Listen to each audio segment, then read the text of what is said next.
Welcome back, and now it's time to respond to some comments on the last video about the DS's. So I got a comment from this guy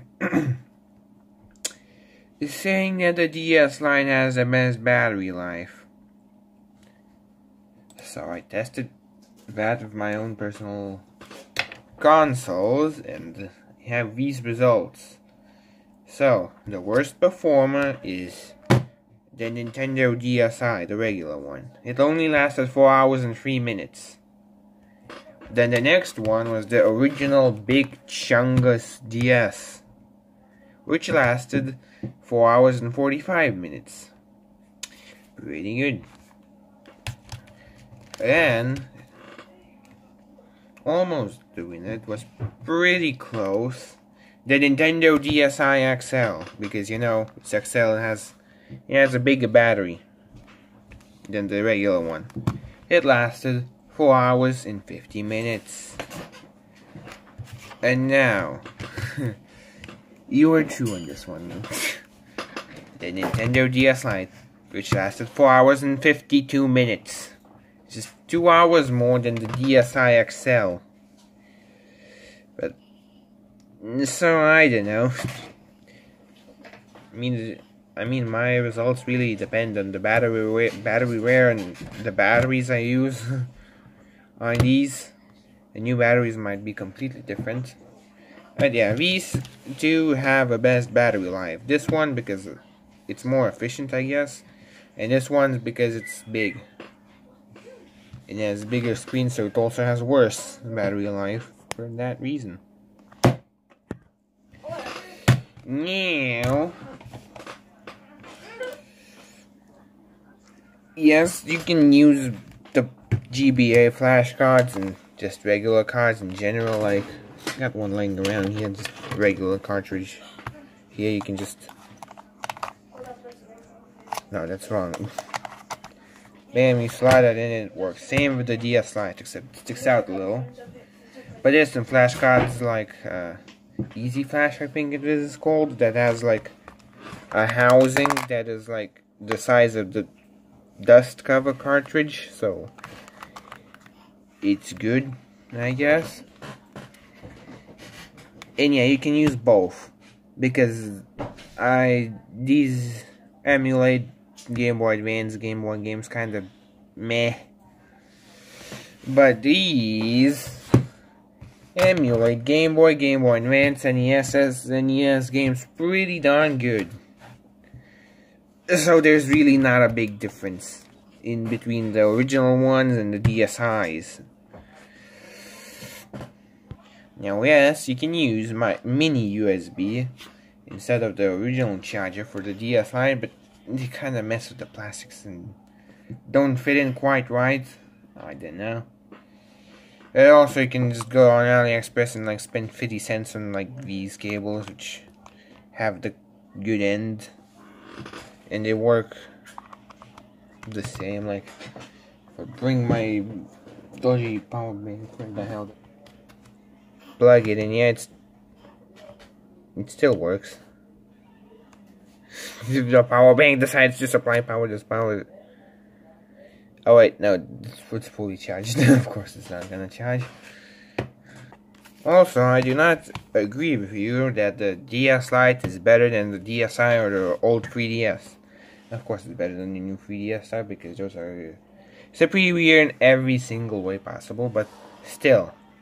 On these, you can just mod them with an SD card and some exploit. You don't need to buy some flash cards and stuff. You just pop in and like a regular SD card like this, and you get infinite games pretty much. Here you need, on this, you need flash cards, which are kind of more annoying to get because you can just walk into like a bigger grocery store or a hardware store and just get an SD card. They're pretty cheap nowadays. And modem. The DSi's are pretty easy. The 3DS's are kind of a mess because of the old updates they got. But no, in 2024, this is just kind of meh. since compared to the ease of hacking these and the amount of games they support with just a SD card. Now, for this guy's comment, who wants a new DS because he doesn't want to mod his childhood DSi. So as I said earlier, the DS Lite is not that good of an option at this time. Like, it is cheap, but it also has flashcards and stuff. Modding a DSi or like 3DSs and above is easier because you just need an SD card. So when you mod a DSi, you can of course play Game Boy games very well. Like this Mario 3 Advance. So original Game Boy Color games, it runs Game Boy Advance, it runs those older ones too.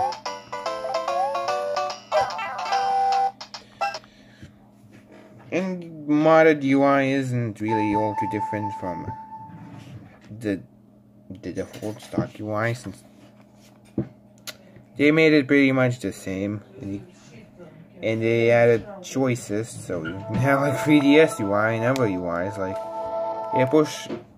no, not that button. You push the select button and suddenly it's an original DS UI. Since it doesn't have the second slot, it just shows the last game you played. So yeah. And modding it is pretty easy, as I already said. Yeah, I'll drop a guide in the description. With the DSi XL, it's pretty much the same story as the DSi, just bigger and has better battery life. And if you zoom in, you can see the subpixels and even pixels. Yeah, it's low resolution, but it's better than running it on 3DS or 2DS XL because it doesn't get blurry and stuff like that. Now, the new 2DS XL and any other 3DS, to be honest, you can get the Twilight menu, which is the exact thing these run. So it would be no difference. They also support NES, SNES, Game Boy, Game Boy Color, Game Boy Advance, NES, and more games. As well as you get, of course, support for the 3DS and the new 3DS games. So, I don't know which one's better. These are pretty expensive, though. I don't know why. These people decided that they need all of them and they discontinued it, so now it's expensive. And so I don't know, for you I would recommend modding your childhood DSi, since it's very easy to mod the DSi's and it's pretty much very low risk of breaking it. Like, unless you don't follow the guide, then you might break it, but still maybe. And as of getting a new one, if you want the same feel, you can get the DSi. If you want bigger screens and better battery, you get the DSi XL. And if you want 3DS games and other cool homebrew stuff, you get the new Nintendo 2DS XL or any of the 3DSs. The old 3DSs are less capable in terms of homebrew, but they still have 3DS games. So I guess that's it for now, and thanks for watching, and goodbye.